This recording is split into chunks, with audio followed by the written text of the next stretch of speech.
Candles lit up the USC Village last night. Many mourned for the victims of the Xinjiang fire, but others had more to say. Protests swept the campus today. We hear from students who spoke out. And the U.S. Postal Service is gearing up to make sure holiday packages are delivered with ease. I'm Marco Ramirez with the details next.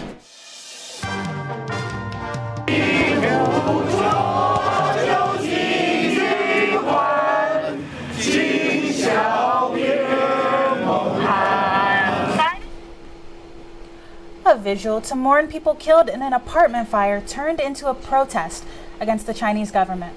I'm Maya Marivanet. And I'm Eric Human Choi. The unexpected turn of events happened last night at the USC Village.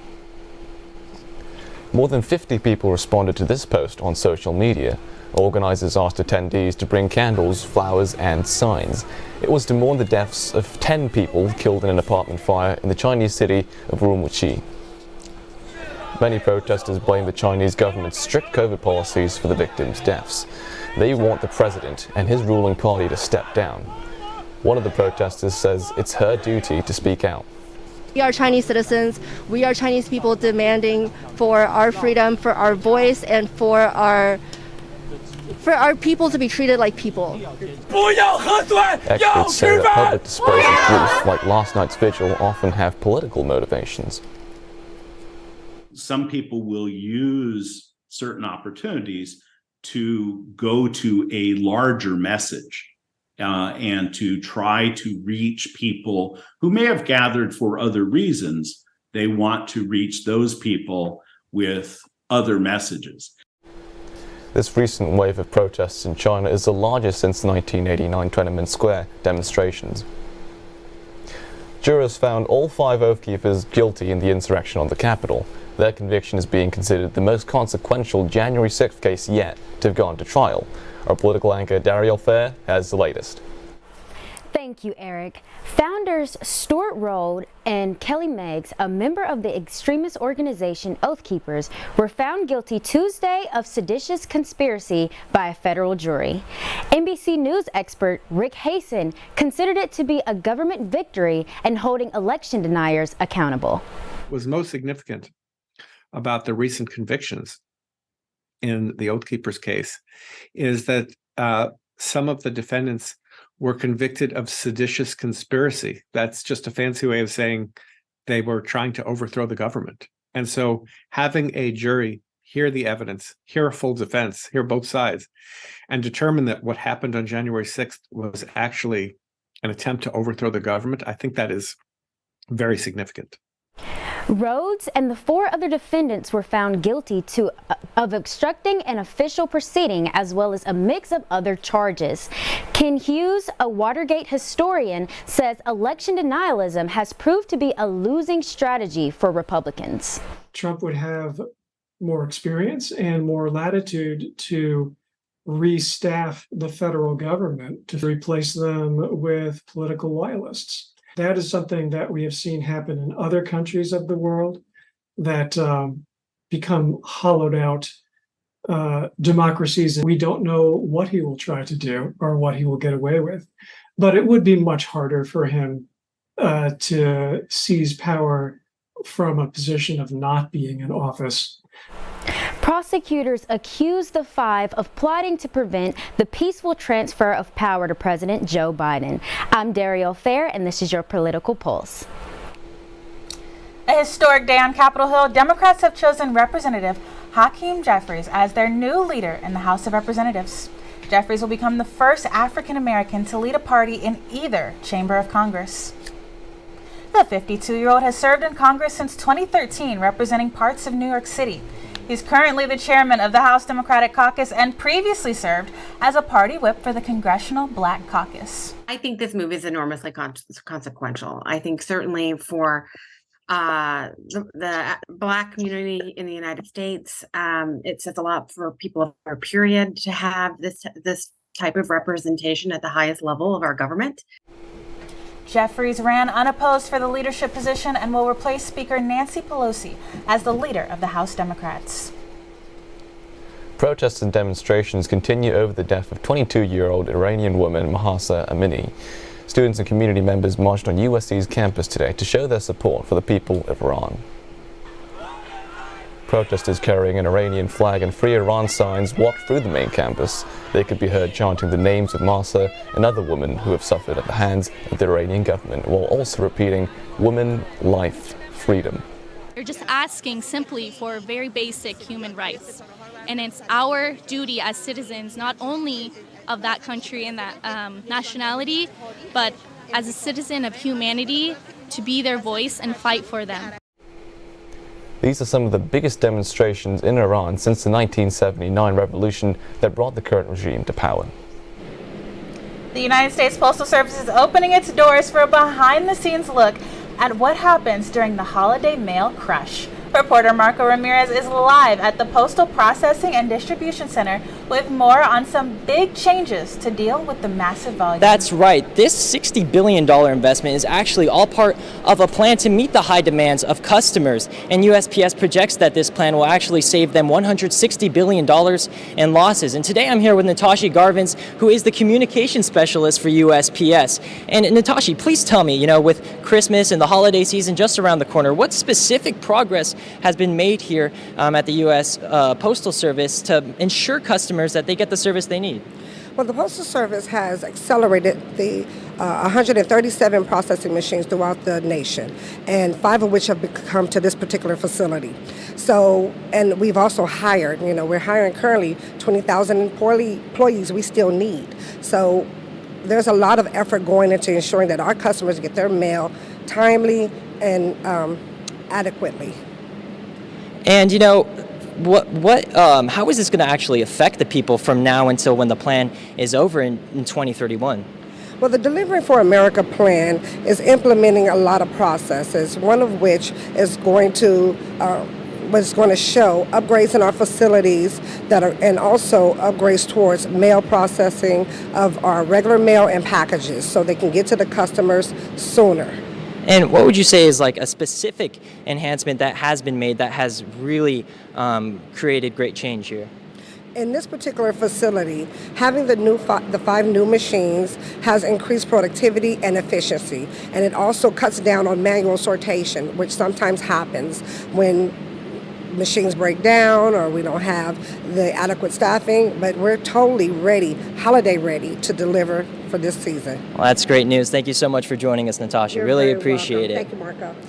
And the U.S. Postal Service actually projects a small percentage of their offices to have modified hours due to this new plan. Reporting live at the Los Angeles Processing and Development Center, I'm Marco Ramirez, Annenberg Media. Thanks, Marco. Diabetes Awareness Month is coming to a close. We'll talk with a USC student who hosts a podcast to learn more. Did you check your Spotify Wrapped this morning? Find out why a USC student recommends Instafest.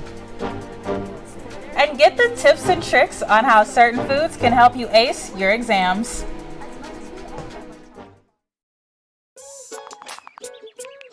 Worried your friend's struggling but don't know how to reach out? You could say, how are you, or get a fake tattoo. You could ask with an app if it works for you. You could write them a text or knit them a sweater. If you can't be together, you could write them a letter. Whatever gets you talking. Whatever gets you talking. You could chat on the game, kick off your flip-flops. You could ask on your couch while you binge watch. However you do it, you gotta ask a friend. And if they don't share, you can ask again. Whatever gets you talking. Whatever gets you talking.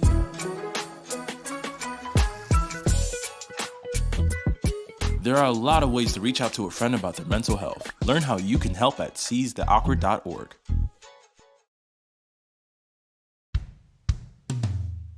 Hey world, I have a quick message. It's about safe driving. Alright, let's go. Anytime you're driving, have the seatbelt buckled tight. Both hands on the wheel and your phone out of sight. When not in your hand trying to text somebody back. Because if you do, your car might get smacked. The moral of the story, just put your phone down. The people on the road will stay safe and sound. Put your phone down, put your phone down. People on the road will stay safe and sound. Yeah.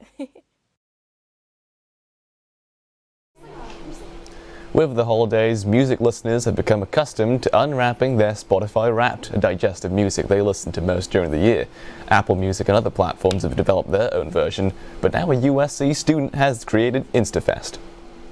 I just started thinking about, if I was to plan a festival, if I was to put one on, who would I want to be headlining? Who would I really want to see as all my artists? And so one thought led to another, and then that got me started thinking about the Spotify API and how easy Spotify makes third-party integrations and how easy it is to build an app that would get a user's top artists and then use that to build a music festival graphic.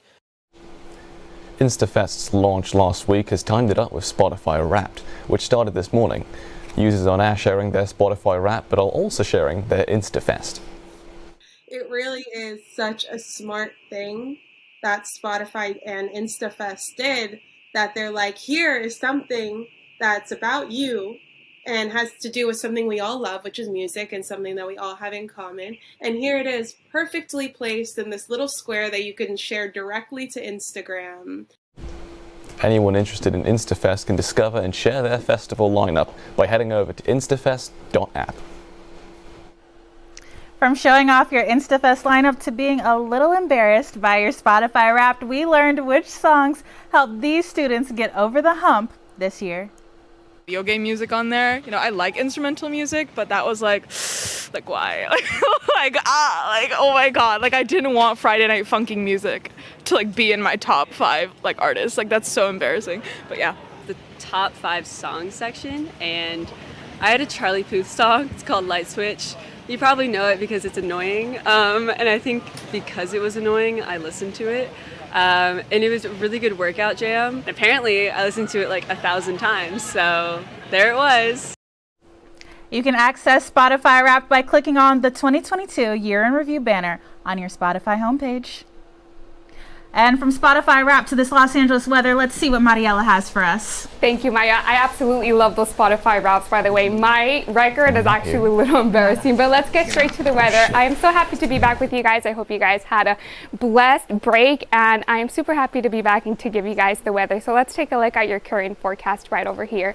Currently, we are at 60 degrees with 66% humidity. Let's take a look at your 5-day forecast. So Thursday we have a high of 59 with the low of 51, and Friday we are expecting some rains from 12 p.m. to 6 p.m. so make sure to have that umbrella ready. Saturday we are expected to clear up just a little. We are hitting a high of 66 with the low of 51. Sunday, do expect those showers to return as we hit a high of 62 and a low of 51. Monday, we are going into the week with a high of 63 and a low of 46. That is all I have for you today. It has been a pleasure and an honor to be your weather anchor this semester. Let's toss it over to Julia. Thanks, Mariela. Here's some food for thought. Finals week is creeping closer, and information shouldn't be the only thing you're consuming. We ask students what they're eating to get themselves through finals. I also have around $20 dining dollar swipes left. I'm just going to be hitting every dining hall for the next 2 weeks. Probably a lot of Red Bulls and Celsius for me, maybe some instant ramen. I'm a big stress eater, and I love eating just packs of Starburst. I'll buy them specifically for finals and just stress eat my way through bags. Chipotle the whole week, every single day. While you may be tempted to stock up on cup of noodles and Celsius, nutrient-packed superfoods are better for enhancing brain performance. This includes foods that are rich in antioxidants, healthy fats, and vitamins, like blueberries, fish, eggs, peanuts, and even chewing gum, which improves alertness. My favorite recommendation is eating dark chocolate, which can boost your memory and your mood. I hope this literal food for thought helps you during the final push of the semester. Alongside eating healthy, make sure to get plenty of rest. It's been a blast being your segment anchor this semester, and good luck on your finals. Eric? Thanks always for your food for thought, Julia. Today is the last day of Diabetes Awareness Month. It's estimated that 1.5 million Americans suffer from type 1 diabetes. Joining us to talk about the effects of living with type 1 is Nicole Barron. She's the host of Your Diabetic Bestie podcast. Nicole, thanks so much for joining us today. Hi, thank you. So, Nicole, tell us about what Your Diabetic Bestie has influenced in terms of your journey with diabetes. Yeah, so when I first got diagnosed, I was looking to find people that could give me advice on how to best manage it, and a lot of the podcasts were geared towards an older audience, so I created one for a younger audience, specifically Gen Z type 1 diabetics. And can you tell us about your diagnosis? How does it impact your daily life? Yeah, I make a million decisions in a single minute compared to the average person. I'm constantly thinking and just focused on my health, which everyone should be, but of course for me it's a little bit different. And yeah. What have you learned about yourself and this condition as a result of producing this podcast, Nicole? I've learned a lot. I've been able to speak with a lot of type 1 influencers who have had this condition longer than me, so being able to talk to them has opened up a lot of conversation, and I hope that that continues. And the takeaway, what message do you want people to take away from this podcast that you put so much time and energy into? Yeah, I mean, I hope everyone can take a listen and just learn that type 1 is really something that shouldn't be pitied on. I mean, it's pretty hard, but it's amazing what type 1s do. If you're interested in listening, your diabetic bestie releases a new episode every Monday on Spotify and Apple Music. Nicole, thank you so much for being here with us. Let's go to Joey to see what's going on with sports. Caleb Williams flips a full house in his hunt for the Heisman. USC goes all in with a playoff berth on the line in Sin City. And with double or nothing on the line, can the Utes top the Trojans once again? All that and more coming up next.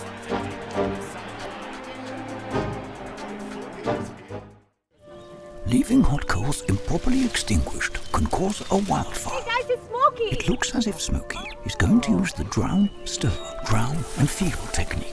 After the first drown, a good start. Next, another drink. And finally, a close feel. Is it cool? Okay. Yeah. Hey Smokey, catch! Oh, my bad, Smokey. Only you can prevent wildfires. When I was your age, I was just like you, fascinated by stars.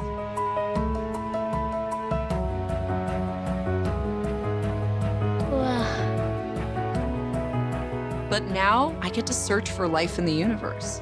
And who knows, maybe life is looking for us too. So we're like aliens to them? Yeah. Does anyone want to be a scientist now? I do. Awesome. We need more girls in STEM. Maybe we can find aliens.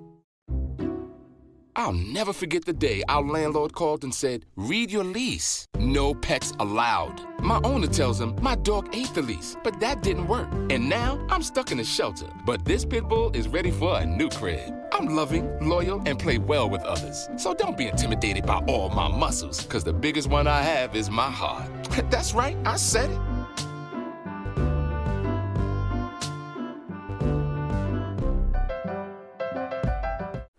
Welcome back to ATVN Sports. I'm Carlo Jimenez. Next week is finals week, and the Trojans are preparing for their biggest test. Our very own Joey Elbaum has the study guide. Yeah, thanks, Carlo. It's almost finals week for USC, and the Trojan football team is studying for their biggest test yet. We'll be giving you the study guide with everything you need to know as the Trojans hope to ace the Pac-12 championship in Las Vegas on Friday. Number 4 ranked USC takes on 11th ranked Utah, the only team that has beaten the Trojans in the Lincoln Riley era. The Utes took down USC 43-42 in Salt Lake City just after the midterm mark on the season. Utah won the game after Rising rushed for a touchdown and a deciding 2-point conversion to take the 1-point lead in the fourth quarter.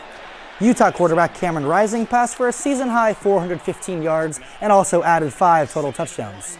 Ute tight end Dalton Kincaid finished with 234 yards and a touchdown in the game. Caleb Williams threw for 381 yards and 5 touchdowns in the losing effort. I've actually been in this situation twice where the one team or one of the teams that got us during the year we ended up playing later on. This is a new game, a new challenge, a new setting. Teams have evolved. Both teams have changed certainly throughout the year. So this is about that and obviously the opportunities at hand. The Trojans were up 21-7 at half in that game, but some late-game injuries to Jordan Addison and Eric Gentry, as well as questionable officiating, cost the Trojans a perfect grade on this season. Thanks for the sad memories, Joey. Let's look at how the Trojans can learn from their mistakes and raise their grades this weekend. The big red mark in the last game was field position. The Trojans do not want to start behind the 8 ball or behind the 20-yard line.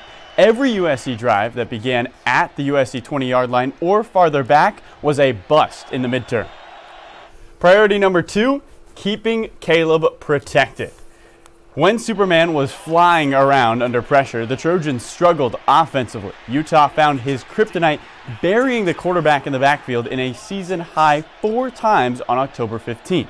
Williams spoke at practice about his Superman moves in the pocket. And me and Coach Riley, we talk about it probably every week. And he always does remind me, though, that I am a little bit athletic because since being in college, I've tried to stay in the pocket a lot more and stand in there. So he does remind me every once in a while that I am athletic. So get out and run sometimes. I mean, you just heard from him, but let me talk a little bit more about the man himself. Leading Heisman candidate Caleb Williams has 44 total touchdowns and just 3 interceptions this season. He is seventh in the nation with 3,712 total yards. His 44 total touchdowns is a new USC record, and he's just 162 yards away from breaking Sam Darnold's USC single-season total yards record. Williams leads the nation with 22 points responsible per game. Williams has put the nation on notice. Athletes, celebrities, and sports personalities everywhere have been reacting to Williams' recent performances. The quarterback was trending with the Heisman tag after Saturday's dazzling performance. With a win on Friday, the sophomore hits the royal flush and secures not only the Heisman Trophy, but a trip to the college football playoff. You know the information that matters. Here's how USC needs to come away with a win. Joey, what's key number 1 for Friday? Yeah, Carlo, USC has looked unbelievably better since that loss back in October. I mean, on both sides of the ball. Last week, they held Notre Dame tight end to 98 yards and 5 yards after catches. This is a drastic change from the 234 yards, 105 yards after catch from Utah's Kincaid. Contain Kincaid, win the jackpot. Yeah, Joey, you also got to control your cards. Austin Jones had a career-high 154 yards last week, and USC needs another double-or-nothing performance in Vegas. Yeah, I mean, we've totally talked now about what matters, who matters, and the stakes of this game. But really, Carlo, get back over here on the booth. I need to talk to you about those big keys to the game and how USC is going to come away with the win on Friday. Carlo, talk to me. What's it going to take for USC to come away with their first Pac-12 championship ever? Yeah, I think for the Trojans, it's playing within yourselves. USC tried to get a little cute the last couple of weeks, and I think that almost burned them. Do what you do best and play your brand of football. Absolutely, and I mean, you say your brand of football, well, that's exactly what USC has to do. I mean, we look at them the last couple of weeks, they've been practically unstoppable, but you look back in that October game, they were playing a little sloppy. I mean, Cameron Rising passed for the most passing yards he's had all season against the Trojans back in October. So, I mean, it really comes down to Trojans got to play their game, and they play it well, and got to contain Cameron Rising, and I mean, I see a Trojan victory. They're a much better team than they were back in October. The game is at 5 p.m. at Allegiant Stadium in Las Vegas. I mean, Carlo, give me your take. Who's winning this game? Utah, USC? Whew, that's a lot of pressure. I think for the Trojans, this is a team that's only lost 1 game. Revenge is on their mind. They're coming away with a win. Yeah, I mean, I hate to agree with you, but I have to agree with you here. USC has playing for so much. It really comes down to, does USC want to make it to the college football playoff, or do they want Utah to win and go to the Rose Bowl? 5 p.m. Allegiant Stadium. But that's all the time we have today for sports. It has been a great semester. Carlo Jimenez, I'm Joey Elbaum. Maybe I'll see you Friday. Back to Eric. Thanks, Carlo and Joey. In the festive spirit, a USC student dancer invites you to join the fun. Stay with us.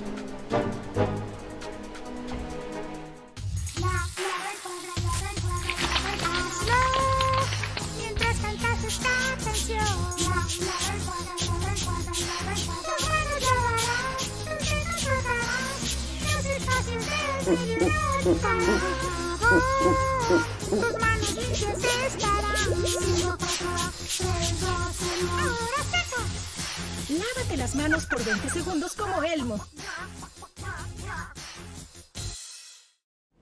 Hay algo especial acerca de este lugar.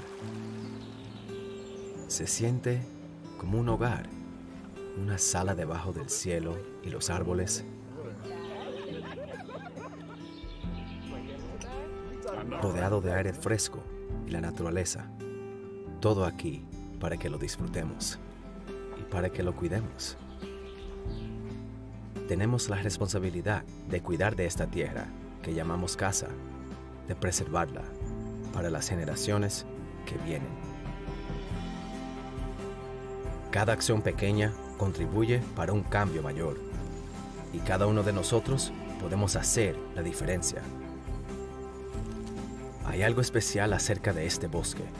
Es un lugar donde se hacen recuerdos y juntos podemos preservarla y protegerla.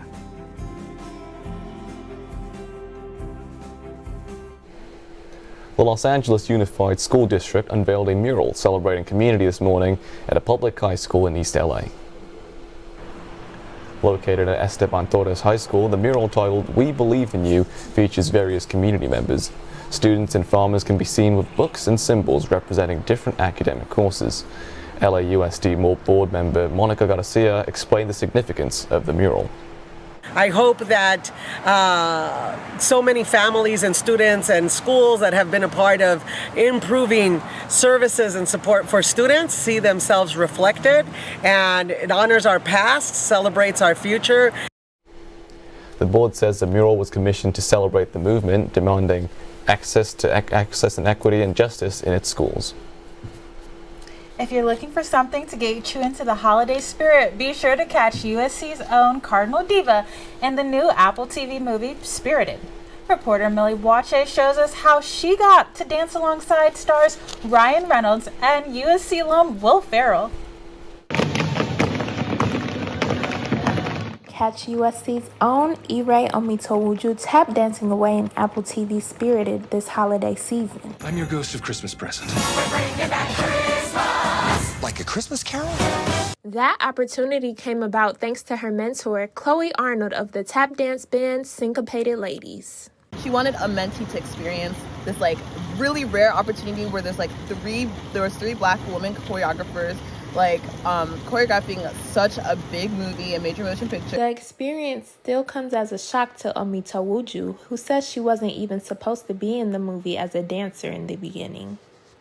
Yeah, so when Chloe called me, I was only supposed to stay there for 2 weeks, but then they ended up hiring me on the movie, and I was able to stay for my entire summer. While on set, Ferrell and Omitowuju bonded over attending USC. Because, he's a Trojan, fight on, and he was super excited about that, and so we always talked about that as well. As for Ire, you can also catch her dancing in the stands with the Cardinal Divas of SC at every football game. For Annenberg Media, I'm Millie Boache. Look at them dance. Thanks so much for that package. Yeah. Herrick, what do you do to get into the holiday spirit? I'm going to be listening to carols 24/7 and obviously spending time with family. That's going to be how I'm going to spend my holiday.